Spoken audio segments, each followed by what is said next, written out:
अस्सलाम वालेकुम स्टूडेंट्स, आज हम एक नई वीडियो के साथ आपकी खिदमत में हाजिर हुए हैं। आज की वीडियो में हम एक्सरसाइज नंबर 1.1 को सॉल्व करेंगे। इसका सबसे पहला क्वेश्चन आपके पास है। ये कह रहा है कि identify each of the following as a rational और इरेशनल नंबर। यानी कि हमने क्या करना है, पहचान करनी है रैशनल नंबर और इरेशनल नंबर्स की नीचे दिए गए नंबर्स में से।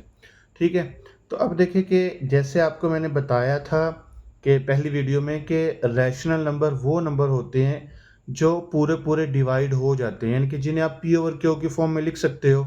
अब देखिए कि यहाँ आपके पास क्या है, 2.353535 है, आगे 100 ऑन नहीं है, यानी कि डॉट डॉट नहीं लगा हुआ। अगर डॉट डॉट लगा होता तो इसका मतलब है कि ये वैल्यू क्या है, आगे चलती जा रही है, मुकम्मल सॉल्व नहीं हुई।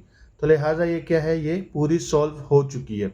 जो वैल्यू पूरी सॉल्व हो जाती है, पॉइंट के बाद वैल्यूज़ पूरा आंसर आता है, इसका आगे चलता नहीं है, तो यानी कि टर्मिनेटिंग वैल्यूज़ होती हैं, तो वो क्या कहलाती हैं, वो रैशनल नंबर। यानी कि ये पूरी पूरी डिवाइड हो गई है, तो इसलिए इससे हम क्या कहेंगे, रैशनल। ठीक है, तो ये कौन सी वैल्यू आपके पास, रैशनल। इसके बाद आगे हम क्वेश्चन नंबर 2 की तरफ आते हैं। क्वेश्चन नंबर 2 में ये लिखा है कि 0.6 के ऊपर बार है। बार का मतलब क्या है कि ये वैल्यू क्या है, बार बार रिपीट हो रही है। जो वैल्यू बार बार रिपीट होती है इसे हम क्या कहते हैं, रिकरिंग। अभी आपने पिछली वीडियो के अंदर ये बात सीखी थी कि रैशनल नंबर के अंदर आपके पास कौन कौन सी वैल्यूज़ आती हैं। एक टर्मिनेटिंग, यानी कि जो पॉइंट के बाद पूरी पूरी सॉल्व हो जाती हैं, और दूसरी क्या है आपके पास, जो पॉइंट के बाद सॉल्व तो नहीं होती लेकिन वैल्यूज़ क्या हैं, सेम एक जैसी वैल्यूज रिपीट हो रही होती हैं। अब यहाँ पे इस 6 के ऊपर जो बार है, इसका मतलब है कि वैल्यू बार बार रिपीट हो रही है। तो इस तरह की वैल्यू को हम किसका नेम देंगे, इसे हम रैशनल नंबर का नेम देंगे। ठीक है, क्योंकि ये आपके पास रिकरिंग है, तो रिकरिंग वैल्यू आपके पास कौन सी होती है, रैशनल की होती है। ठीक है, अब इसके बाद आगे देखिए आपके पास ये वैल्यू है 2.236067, आगे 100 ऑन, यानी कि चलती जा रही है। अब देखिए कि आपके पास यहाँ पे एक तो पॉइंट के बाद पूरी पूरी वैल्यू सॉल्व नहीं हुई, ये इसके बाद दूसरा क्या है कि पॉइंट के बाद एक जैसी वैल्यू नहीं आ रही। तो इस तरह की वैल्यू को हम क्या कहते हैं, इरेशनल कहते हैं। ठीक है, तो क्या है यहाँ पे आपके पास, इरेशनल है ये नंबर। ठीक है, ठीक। अच्छा, अब देखिए आपके पास क्वेश्चन नंबर 4 है। क्वेश्चन नंबर 4 के अंदर 7 अंडर रूट 7 है। अंडर रूट 7 के अंदर आप देखो कि यहाँ पे क्या इसका पूरा पूरा आंसर आ जाता है आपके पास। अंडर रूट लें आप, कैलकुलेटर पे अंडर रूट 7 लें, तो देखिए कि आपका आंसर पॉइंट में आ रहा है। तो पॉइंट में जब परफेक्ट इसका आपके पास स्क्वायर नहीं आ रहा, तो ये इस तरह की वैल्यू को भी हम क्या कहते हैं, इरेशनल कहते हैं। ठीक है, अब देखिए ये ई लिखा हुआ है, ई कहते हैं आपके पास जो है ना, ये नेचुरल लॉगरिथम है। तो जो आपके पास कोई भी साइन हो तो इसको भी आप क्या लिखोगे, इरेशनल लिखोगे। यानी कि कोई भी आपके पास जो साइन होगा वो क्या होगा आपके पास, वो इरेशनल होगा। ठीक है, क्योंकि इसकी वैल्यू को आपको नहीं पता। तो इसी तरह अब आपके पास क्या है, ये पाई की वैल्यू है, पाई का साइन लगा हुआ है, तो पाई को भी हम क्या कहेंगे यहाँ पे, ये भी एक साइन है, तो इसे भी हम इरेशनल कहेंगे। ठीक है, ये आपके पास होगा इरेशनल। ठीक है, अच्छा इसके बाद देखिए 5 प्लस अंडर रूट 11 है। तो क्या ख्याल है कि इस अंडर रूट का परफेक्ट स्क्वायर आ सकता है, नहीं आ सकता ना, तो इसलिए इसे भी हम क्या कहेंगे, इरेशनल कहेंगे। ठीक है, इसके बाद आपके पास क्या आ जाता है, ये under root 3 plus under root 13, ना अंडर रूट 3 का परफेक्ट स्क्वायर आ सकता है, ना अंडर रूट 13 का परफेक्ट स्क्वायर आ सकता है। तो इस तरह की वैल्यू को भी हम क्या कहेंगे, इरेशनल कहेंगे, क्योंकि इनका परफेक्ट स्क्वायर नहीं आ सकता। ठीक है, तो ये भी क्या कहलाएंगी, इरेशनल। अब इसके बाद आ जाता है आपके पास 15/4। तो ये देखो पी ओवर क्यू की फॉर्म में लिखी हुई है, तो ये वैल्यू क्या कहलाएगी आपके पास, इसे हम डिवाइड भी अगर करते हैं तो ये पूरा पूरा डिवाइड हो जाता है, पॉइंट के बाद इसका आंसर सॉल्व हो जाता है। तो इस तरह की वैल्यू को हम क्या कहेंगे, रैशनल। तो ये रैशनल है आपके पास। ठीक है, अच्छा इसके बाद लास्ट पे आ जाता है हमारे पास, ये कह रहा है कि 2 माइनस अंडर रूट 2, और दूसरी वैल्यू आपके पास क्या लिखी है, 2 प्लस अंडर रूट 2। अब देखिए कि जब हम 2 का अंडर रूट लेते हैं तो हमारे पास 2 का परफेक्ट स्क्वायर नहीं आता। तो इसी तरह आपके पास क्या है कि इस अंडर रूट 2 का भी परफेक्ट स्क्वायर नहीं आता। तो लिहाजा हम इस तरह की वैल्यू को भी किसका नेम देंगे, परफेक्ट स्क्वायर ना होने की वजह से इस वैल्यू को हम इरेशनल नंबर का नेम देंगे। ठीक है, अच्छा, अब आपके पास क्वेश्चन नंबर 2 है। क्वेश्चन नंबर 2 में आपको कह रहा है कि represent the following numbers on number line. यानी कि आपने क्या करना है कि जो क्वेश्चंस आपको दिए गए हैं, जो नंबर्स आपको दिए गए हैं, इन्हें आपने क्या करना है, नंबर लाइन पे शो करना है। तो सबसे पहला क्वेश्चन आपके पास क्या है, √2। ठीक है, √2 आपके पास है। जब हम इसे करने के 2-3 मेथड हैं हमारे पास, तो हम सबसे ईजी वाला जो है ना पैटर्न चूज़ करेंगे, जो हम ईज़िली समझ भी पाएँ। तो हम क्या करेंगे, सबसे पहले हमने क्या करना है, √2 का अंडर रूट लेना है। ठीक है, जब √2 का अंडर रूट लेंगे तो आपके पास आंसर क्या आएगा, 1.41 समथिंग आंसर आगे आ रहा है। तो आपने सिर्फ पॉइंट के बाद एक वैल्यू को ही देखना है। ठीक है, तो अब इस तरह क्या है कि आपके पास आंसर आ गया 1.4। अब हम इसे नंबर लाइन पे कैसे शो करेंगे, तो आपने स्टार्ट करना है इसे लेफ्ट साइड से राइट साइड की तरफ। ठीक है, तो क्योंकि ये प्लस में वैल्यू है तो इसलिए हम लेफ्ट से राइट साइड पे जाएंगे। जब आपके पास माइनस में वैल्यू हो तो हम क्या करते हैं, राइट साइड से लेफ्ट साइड पे जाते हैं। तो अब हमारे पास ये है √2। √2 का आंसर क्या आया था, 1.4। तो अब हम क्या करेंगे, ज़ीरो से स्टार्ट करेंगे। ज़ीरो से आगे आपने क्या करना है, 10 लाइनें लगानी है। 1 2 3 4 5 6 7 8 9 और ये क्या है, 10। 10वीं लाइन थोड़ी सी बड़ी लगा देनी है ताकि पता चले कि ये 0 और 1 के दरमियान ये नंबर्स आते हैं। ठीक है, इसके बाद आगे आपके पास इसी तरह आपने 1 से 2 के दरमियान भी कितने लाइन्स लगानी है, 10। देखिए 1 2 3 4 5 6 7 8 9 और ये 2 वाली जो वैल्यू है ये क्या आपके पास 10 है। ये मुनासिब डिस्टेंस दे के आपने लगा लेनी है, या आपकी अपनी मर्जी, जितनी मर्जी लगा लें, कोई इसका ज़्यादा इशू नहीं होगा। ठीक है, तो अब हमने देखना है कि यहाँ पे आंसर क्या है आपके पास, 1.4। अब देखिए 1 तक तो जो है ना आपके पास परफेक्ट वैल्यू है, इसके अंदर कोई डाउट नहीं है कि ये इसका आंसर 1 से कम तो हो नहीं सकता। तो अब जो आपके पास पॉइंट से पहले वाली वैल्यू, यहाँ तक आपने क्या करना है, बिल्कुल सीधी लाइन लगानी है। बिल्कुल क्या करनी है आपने, सीधी लाइन की। ये देखेंगे 1 तक तो आपके पास बिल्कुल परफेक्ट आंसर है आपके पास। इसकी आपने क्या बना लेनी है, ट्रायंगल बना लेनी है। यानी कि 0 से स्टार्ट करके आप कहाँ पे आओगे, 1 के सामने जो है ना आपने इसे टच करना है। ठीक है, तो ये आपके पास परफेक्ट आंसर है। अब आगे जो है आपके पास कौन सा है, फर्स्ट डाउटफुल डिजिट आपके पास क्या है, 4। अब आपने देखना है कि 4 पॉइंट के बाद कितने नंबर है, 4। अब यहाँ से आपने काउंट कर लेना 1 2 3 4। अब फोर्थ वाली लाइन को आपने क्या करना है, इसके साथ ड्रॉ कर देना है। यानी कि इस पॉइंट से उठा के आपने कहाँ तक लेके आना है, इसे 4 तक लेके आना है। तो ये आपका क्या है, नंबर √2 रिप्रेजेंट हो जाएगा ये नंबर लाइन पे। ठीक है, इसी तरह अब हम क्या करेंगे, √3 को देखेंगे। √3 को भी आपने डिवाइड कर लेना, तो इसका आंसर क्या आएगा, 1.73 आता है। तो आपने यहाँ पे देखना 1.7। 1 तक तो आपके पास परफेक्ट आंसर है। 7 जो आपके पास वो क्या है, डाउटफुल है। जो परफेक्ट होगा उसको आपने सीधी लाइन से ड्रॉ करना है। ठीक है, और जो डाउटफुल है उसको आपने प्लम लाइन यानी कि डॉटेड लाइन से रिप्रेजेंट करना है। अब कैसे, जैसे इसके अंदर आपने 0 से 1 तक 10 लाइनें लगाई थी, इसी तरह आपने यहाँ पे भी कितनी लाइन्स लगानी है, 10 लाइन्स लगानी है। ठीक है, डिस्टेंस आप अपनी मर्जी से रख सकते हैं, जितना मर्जी रखना है, लेकिन रखना एक जैसा डिस्टेंस है। इसी तरह आपने 1 से 2 के दरमियान भी क्या करनी है, 10 लाइन्स को लगा लेना है। ठीक है, तो अब यहाँ पे देखें कि अब 1 तक तो आपके पास बिल्कुल परफेक्ट आंसर है। यहाँ पे बिल्कुल सीधी लाइन लगा के आपने इसको 0 से इसके साथ क्या कर देना है, ड्रॉ कर देना है कि ये आपके पास परफेक्ट आंसर है। ठीक है, अब इसके बाद जो डाउटफुल था ये 7 है। आपने यहाँ से काउंट कर लेना 1 2 3 4 5 6 7। अब इस 7 को आपने क्या कर लेना, इसके साथ डॉटेड लाइन से ड्रॉ कर देना है। तो ये आपके पास किसका आंसर आ जाएगा, √3 का आंसर आ जाएगा। और ये किसका था आपके पास, √2 का आंसर है। ठीक है, ये तो था अंडर रूट वाली वैल्यूज का जो है ना रिप्रेजेंट करना था। जबकि अब आपने किसका देखना है, यहाँ पे नंबर देखना है सिंपल वैल्यूज का, √2 के अलावा अगर कोई आपके पास वैल्यू आती है। तो अब यहाँ पे आपने सबसे पहले एक लाइन ड्रॉ करनी है। मैं फ्री हैंड लगा रहा हूँ, आप स्केल के साथ लगाओगे। ठीक है, अब यहाँ हमने फिर क्या करना है, देखिए ये वैल्यू प्लस में है, माइनस में तो नहीं है ना। तो हम लेफ्ट साइड से स्टार्ट करेंगे। यहाँ पे क्या है, ये 0 है। क्या है, 0। अब इसके नीचे आपने देखना है कि यहाँ पे क्या लिखा हुआ, 3। ठीक है, अब इस 3 का हमारे पास इस क्वेश्चन के अंदर क्या मकसद है, ये आपको समझा रहा हूँ मैं। अब देखिए आपने 0 और 1 के दरमियान कितनी लाइंस लगानी है, 3। कैसे, यहाँ पे देखें 1 2 और तीसरी लाइन थोड़ी सी बड़ी लगा देते हैं ताकि पता चले कि ये तीसरी लाइन जो है ये यहाँ पे आके एक वैल्यू पूरी हो रही है। अच्छा, इसी तरह आगे आपने फिर 3 लाइंस लगानी है, 1 2 और तीसरी लाइन क्या है, बड़ी। फिर इसी तरह एक और 1 2 3, 1 2 3, इसके बाद 1 2 और 3। अब यहाँ हमारे पास क्या है, ये 1 2 3 4 5, ठीक है, ये 5 तक हमने डिजिट को लगा लिया। अब देखिए कि अब आपने देखना है कि इस 3 के मकसद को आपको पता चल गया कि आपने यहाँ पे 0 से 1 के दरमियान कितनी लाइंस लगानी है। इस लाइन को देख के, यानी कि इस वैल्यू को देख के हमें पता चलता है। अगर यहाँ पे 7 होते तो 0 से 1 तक हम कितनी लाइंस लगाते, 7।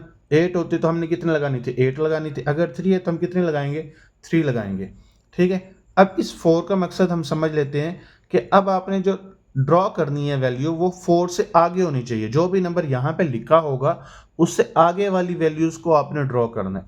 अब यहाँ पे क्या लिखा है, 4 लिखा है, तो आप किससे आगे देखोगे, ये यहाँ पे 4 है, ये 4, इस 4, ये जो 4 आपके पास लिखा है, इसका मकसद ये है कि जो नंबर लाइन आपके पास आएगी वो 4 से आगे वाली आएगी, ठीक है। अब यहाँ पे 4 था, इस 4 का हमें मकसद पता चल गया। अब यहाँ से आगे लाइन कौन सी देखनी है, ये इस वैल्यू को देख के हमें पता चलेगा। यहाँ पे 1 लिखा हुआ है, तो 4 से आगे जो पहली लाइन है इसको आपने हिट करना है यहाँ पे। तो ये आपके पास वो वैल्यू है जहाँ पे 4 1/3 आपके पास आपका आंसर आ जाता है, ठीक है। उम्मीद है कि समझ आ गई होगी इसकी। अब इससे आगे हम क्वेश्चन की तरफ आते हैं। अब ये इसी तरह आपने इसको ड्रॉ कर लेना है। अब देखिए ये वैल्यू क्या है, माइनस में है, तो इसने राइट साइड से लेफ्ट साइड पे आना है। प्लस वाली जो होगी वो लेफ्ट साइड से राइट साइड पे आएगी, जो माइनस में होगी वो राइट साइड से लेफ्ट साइड पे आएगी। तो यहाँ पे आपके पास क्या, यहाँ पे 0 लिखेंगे हम। अब देखिए कि इस नीचे वाली वैल्यू को देख के हमें पता चलता है 0 और 1 के दरमियान कितनी लाइन्स हैं। इसे 7 को देख के हमें पता चल रहा है कि यहाँ पे 7 लाइन्स लगानी है। 1 2 3 4 5 6 7 8 7, ये 7 वाली लाइन थी। देखिए 1 2 3 4 5 6, ये 7, ठीक है। 7 वाली लाइन थोड़ी बड़ी, 1 2 3 4 5 6, और ये 7 वाली थोड़ी बड़ी, 1 2 3 4 5, और ये 6 और 7। इसी तरह 1 2 3 4, इसी तरह 5 6, और ये क्या है, 7। ये आपके पास यहाँ पे लाइन -1 -2 -3 -4, ठीक है। इस लाइन, इस वैल्यू को देख के पता चलता है कि 0 और 1 तक कितनी लाइंस होंगी, 7। तो ये हमने 7 लाइंस लगा ली हैं। तो इसी तरह अब हमें इस वैल्यू का मकसद क्या था, हमने जो नंबर को ड्रॉ करना है नंबर लाइन के ऊपर, वो -2 से आगे होना चाहिए, वो इससे पीछे नहीं होना चाहिए। तो अब यहाँ पे क्या है कि ये -2 है, तो हम -2 से आगे वाली वैल्यूज को देखेंगे। कौन सी वैल्यू को देखने, ये इस वैल्यू को देख के पता चलता है हमें। यहाँ पे 1 है तो -2 से आगे हम पहली वैल्यू को ड्रॉ करेंगे। तो ये आपके पास क्या है, यहाँ पे -2 1/7। तो ये आपका क्या है, नंबर लाइन पे इसको हमने रिप्रेजेंट कर लिया, ठीक है। अच्छा, अब इसके बाद हमारे पास नेक्स्ट क्वेश्चन है। ये कह रहा है कि 5/8 है आपके पास क्वेश्चन। तो हम क्या करेंगे, यहाँ पे लाइन को ड्रॉ करेंगे। यहाँ पे देखो प्लस में वैल्यू, तो ये लेफ्ट साइड से स्टार्ट करेंगे 0। इस नीचे वाली वैल्यू को देख के हमें पता चल रहा है कि 0 से आगे कितनी लाइंस आपने ड्रॉ करनी है, 8। तो यहाँ पे आएगा 1 2 3 4 5 6 7, और ये 8। इसी तरह 1 2 3 4 5 6 7 और 8, यहाँ पे 1, और ये क्या है, 2। अब देखिए इसके स्टार्ट पे कुछ नहीं लिखा, तो लिहाजा हम 0 और 1 के दरमियान में ही देखेंगे इसे। इसके दरमियान जब स्टार्ट पे कुछ ना लिखो तो 0 और 1 के दरमियान में देखना है। अगर स्टार्ट पे कुछ लिखा होगा तो हमने उससे आगे वाली वैल्यू को देखना है यहाँ पे, ठीक है। तो अब यहाँ पे कुछ नहीं लिखा तो हम 0 और 1 के दरमियान देखेंगे। कौन सी वैल्यू को देखना है, ये ऊपर वाली वैल्यू को देख के हमें पता चलता है। कौन सी लाइन नंबर है, 5, 1 2 3 4, और ये क्या है आपके पास, ये 5, ठीक। ये वो नंबर है जो आपने यहाँ पे फाइंड करना था, ठीक है। अब इसी तरह आपके पास लास्ट वाला क्वेश्चन है। लास्ट वाले क्वेश्चन के अंदर भी आपने क्या करना है, यहाँ पे प्लस में वैल्यूज हैं, तो इसलिए हम क्या करेंगे, इसे 0 से, यानी कि लेफ्ट साइड से राइट साइड पे लेके आएंगे यहाँ पे 0। अब इस नीचे वाली वैल्यू को देख के हमें पता चलेगा कि 0 से 1 तक कितनी लाइंस आपने ड्रॉ करनी है। कितनी है, 4 है, तो यहाँ पे 4 लाइंस ड्रॉ करेंगे, 1 2 3, और ये क्या है, 4। फोर्थ वाली लाइन थोड़ी बड़ी रखेंगे। इसी तरह आपके पास क्या है, 1 2 3, और क्या है, ये 4, 1 2 3, और क्या है, 4, 1 2 3 4, 1 2 3 4। अब यहाँ पे आपके पास क्या था, 1 2 3 4 5, ठीक है।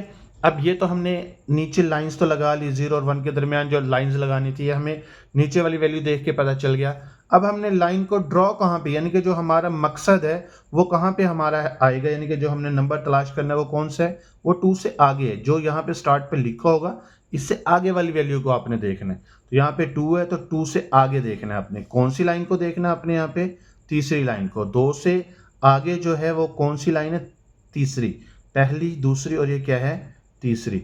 ये वो पॉइंट है जो कि आपको रिक्वायर्ड था।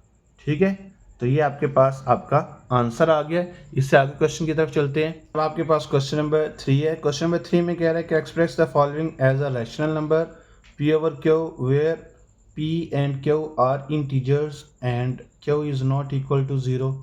यहाँ पे कह रहा है कि आपने क्या करना है कि जो नंबर्स आपके पास दिए हुए हैं इनको आपने किस में चेंज करना है, रैशनल नंबर में चेंज करना है, यानी कि पी और क्यू की फॉर्म में लिखना है, यानी कि फ्रैक्शन फॉर्म में लिखना है।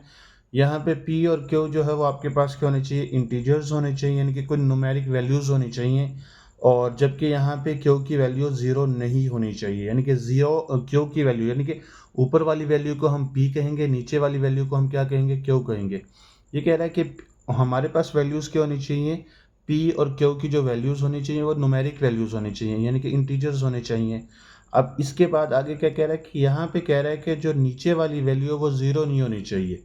ठीक है, तो अब हम इसे सॉल्व करना शुरू करते हैं। तो पहला क्वेश्चन आपके पास है 0.4। आगे क्या है, ये वैल्यू जो है इसका मतलब है ये रिकरिंग वैल्यू है कि ये वैल्यू बार बार रिपीट हो रही है। तो हम क्या करेंगे, लेट करेंगे कि ये आपके पास 0.4 के ऊपर जो x है बार है, इसको हम किसके इक्वल करेंगे, x के इक्वल, यानी कि x इज इक्वल टू 0.4 के ऊपर जो बार है इसको हमने x के इक्वल कर लिया। अब इस बार का मतलब है कि वैल्यू बार बार रिपीट हो रही है, तो कैसे लिखेंगे इसे, 0.4444 सो ऑन। ठीक है, अब यहाँ पे आपके पास उम्मीद है कि इस स्टेप की समझ आ गई होगी। इस बार का मतलब है कि वैल्यू बार बार रिपीट हो रही है, तो हम इस बार को ख़त्म करेंगे तो ये वैल्यू बार बार लिखी जाएगी। ठीक है, अब देखना है कि अब यहाँ पे आपने इस वैल्यू का पॉइंट ख़त्म करना है। अगर ये आपके पास देखें ना 0.4 है, इसका मैं पॉइंट ख़त्म करूँ तो क्या आता है, यहाँ पे 4/10 आएगा, यानी कि इस पॉइंट की जगह पे क्या आएगा 1, और आगे जितने डिजिट होंगे उतने आपने 0 लगा देने। इसका पॉइंट अगर मैं ख़त्म करूँगा तो क्या आएगा, यहाँ पे 10 आएगा। ठीक, तो अब इस पॉइंट की जगह पे 1 आ जाएगा और आगे जितने डिजिट थे इतने 0। अब ये 1 और एक 0 आ जाएगा तो 10 बन जाएगा आपके पास। तो यहाँ पे हम क्या लिखेंगे,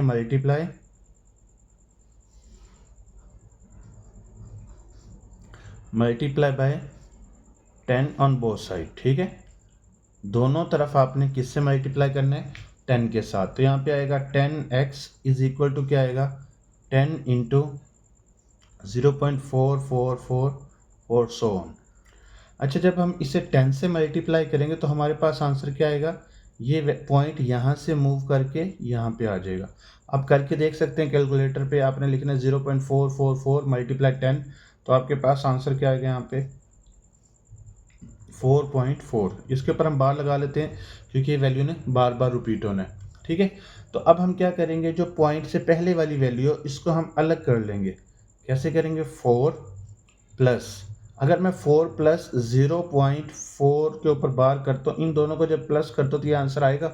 तो हमने इस वैल्यू को क्या कर लिया, अलग कर लिया। सिंपल समझाने के लिए आपको बता दूं, ये जो 4 था इस 4 को हमने क्या कर लिया, अलग कर लिया। तो इस 4, जब आपने यहाँ से 4 को अलग कर लिया तो पीछे क्या रह गया, 0। तो आपके पास 0.4 के ऊपर बार रह गया, तो आप क्या लिखोगे, प्लस 0.4 के ऊपर बार। ठीक है, आपने 4 को अलग कर लिया। अब इसके बाद आगे क्या करना है आपने, अब आपने जो देखना है कि इस वैल्यू को आपने किसके इक्वल किया था, आपने किया था x इज इक्वल टू 0.4 के ऊपर बार है। तो यहाँ पे हम क्या लिखेंगे, 4 प्लस आपने यहाँ पे इसकी वैल्यू को पुट कर देना है, यहाँ पे आप लिखोगे x। अब यहाँ पे मैं लिख देता हूँ, ये साइन बना देता हूँ, वी नाउ डैट, तो हम लिखेंगे x इज इक्वल टू 0.4 के ऊपर बार है। ठीक है, अब यहाँ पे हमने इसकी वैल्यू पुट कर दी, यानी कि इसको किसके इक्वल किया था, x के, x की वैल्यू आ गई है। अब ये x इस तरफ प्लस है तो इस तरफ आके हो जाएगा minus 10x minus x is equal to क्या आएगा, यहाँ पे 4। 10 से 1x को माइनस करेंगे तो क्या आएगा, यहाँ पे 9x इज इक्वल टू क्या है, 4। अब ये 9 इस तरफ मल्टीप्लाई है तो इस तरफ आके हो जाएगा डिवाइड, तो x इज इक्वल टू क्या है यहाँ पे 4/9। आपने क्या करना है, 4 को 9 पे डिवाइड करके देखना है, तो आपने देखना है कि क्या ये आंसर आपका आता है। अगर ये आंसर आपका आता है तो समझो आपको क्वेश्चन 100% ठीक है। अगर आपका ये आंसर नहीं आता तो आपको क्वेश्चन गलत है। ठीक है, अब आपके पास इसी का ही दूसरा पार्ट है। तो सेकंड पार्ट में ये कह रहा है कि ये आपके पास है 0.37 के ऊपर बार है। तो अब क्या लिखेंगे, अब यहाँ पे हम लेट करेंगे कि ये पूरी वैल्यू किसके इक्वल है, एक्स के equal. X is equal to क्या है यहाँ पे 0.37 के ऊपर बार। ठीक है, अब इस बार का मतलब है कि वैल्यू बार बार रिपीट हो रही है, तो हम इसे बार को ख़त्म करेंगे तो ये कैसे लिखा जाएगा 37 37 37 सो ऑन। ठीक है, ये आपके पास आएगा। तो अब आपने क्या करना है, इसका पॉइंट ख़त्म करना है। जैसे पहले क्वेश्चन में पॉइंट ख़त्म किया था, इस पॉइंट की जगह पे 1 आएगा, आगे जितने डिजिट है इतने क्या आएंगे 0। तो ये क्या बन जाएगा, इसकी जगह पे 1 और आगे 2 0, तो 100 बनेगा। तो अब क्या लिखेंगे यहाँ पे multiply by 100 on both side. अब आपने दोनों तरफ 100 से मल्टीप्लाई करना, तो यहाँ पे आएगा 100x इज इक्वल टू क्या है 100 इंटू 0.373737 सो ऑन। अच्छा, अब जब हम इसे 100 से मल्टीप्लाई करेंगे तो कैलकुलेटर पे आप करके देख सकते हो, तो ये बनेगा आपके पास 37.37। इसके ऊपर बार लिख लेते हैं क्योंकि वैल्यू बार बार रिपीट हो रही है। जैसे आपने पहले क्वेश्चन के अंदर इस 37 को यानी कि 4 को अलग किया, तो इसी तरह आप 37 को अलग कर लेंगे। यहाँ पे क्या आएगा 100x इज इक्वल टू 37 को अलग कर लिया, प्लस का साइन। जब हमने इस 37 को अलग कर लिया तो पीछे क्या रह गया, यहाँ पे 0, यहाँ पे 0 रह गया, आगे 0.37 के ऊपर बार है। ठीक है, यहाँ तक समझ आ गई है। अच्छा, ये आपके पास अब आ गया है 100x इज इक्वल टू 37 को हमने अलग कर लिया, तो प्लस क्या है आपके पास 0.37 के ऊपर बार है। ठीक है, अब यहाँ पे अब इस 0.37 के ऊपर जो बार था, इसको आपने किसके इक्वल किया था, x के इक्वल किया था, लेट किया था आपने, तो इसकी जगह पे इसकी वैल्यू को हम पुट कर देंगे। यह आएगा 100x इज इक्वल टू क्या आएगा यहाँ पे 37 प्लस x।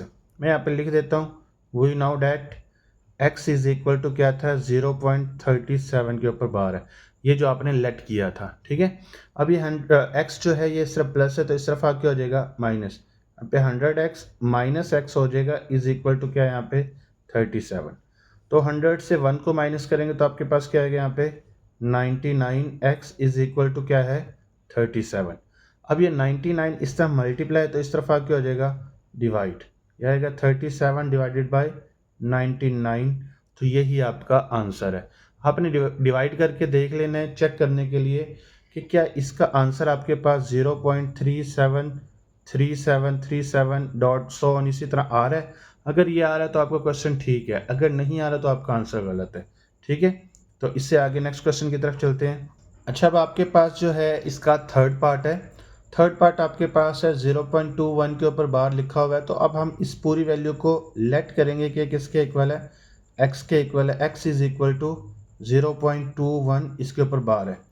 अब हम क्या करेंगे, यहाँ पे ये बार को ख़त्म करेंगे तो ये वैल्यू को बार बार रिपीट लिखेंगे यहाँ पे 21 21 21। ठीक है, तो ये सो ऑन। अब यहाँ पे आपने देखना है कि ये मल्टीप्लाई से किससे करना है, आपने इस पॉइंट को ख़त्म करेंगे। यहाँ पे इस पॉइंट की जगह पे 1, आगे 2 आपके पास डिजिट हैं, तो इनकी वजह से आपने क्या लगा देने 2 0 लगा देने। तो 100 बनता है, इसकी जगह पे 1, आगे 2 डिजिट 100। तो यहाँ पे क्या लिखेंगे multiply by 100 on both side. ठीक है, तो दोनों तरफ हम 100 से मल्टीप्लाई करें तो 100x इज इक्वल टू क्या है यहाँ पे 100 इंटू 0.212121 सो ऑन। ठीक है, तो अब यहाँ पे 100x ऐसे ही आएगा। जब हम इसे 100 से मल्टीप्लाई करेंगे तो आंसर आएगा 21.21 इसके ऊपर बार, क्योंकि ये बार बार रिपीट होगी वैल्यू। अब इसी तरह 21 को आपने सेपरेट कर लेना है। तो कैसे करेंगे, यहाँ पे 21 प्लस, जब 21 को सेपरेट कर लिया तो पीछे 0 रह गया, 0.21 के ऊपर बार। तो अगर समझ ना आ रही हो तो इन दोनों को प्लस करके देखो, ये आंसर आता है। तो ये आंसर, इन दोनों को प्लस करके ये आंसर आना चाहिए। ठीक है, तो अब आप क्या करोगे, यहाँ पे जो ये वैल्यू है इसको आपने लेट किया था x के इक्वल, तो यहाँ पे इसकी जगह पे आप इसकी वैल्यू पुट कर देंगे। तो यहाँ पे लिख देता हूँ मैं, we now that x is equal to क्या था 0.21 के ऊपर बार, ठीक है। तो अब ये x इस तरफ प्लस है तो इस तरफ आके हो जाएगा माइनस इज इक्वल टू 21, ठीक है। अच्छा, इसके बाद हम क्या करेंगे, यहाँ पे माइनस करेंगे तो आएगा 99x इज इक्वल टू क्या है 21। तो ये इस तरफ मल्टीप्लाई है तो इस तरफ आके हो जाएगा डिवाइड, आएगा 21 डिवाइडेड बाय 99, ठीक है। आपने क्या करना है, इससे डिवाइड करके देखना है तो आपका आंसर ये आना चाहिए 0.2121 सो ऑन। अगर ये आंसर आपका आएगा तो आपका क्वेश्चन ठीक है, अगर नहीं आएगा तो आपका आंसर गलत है।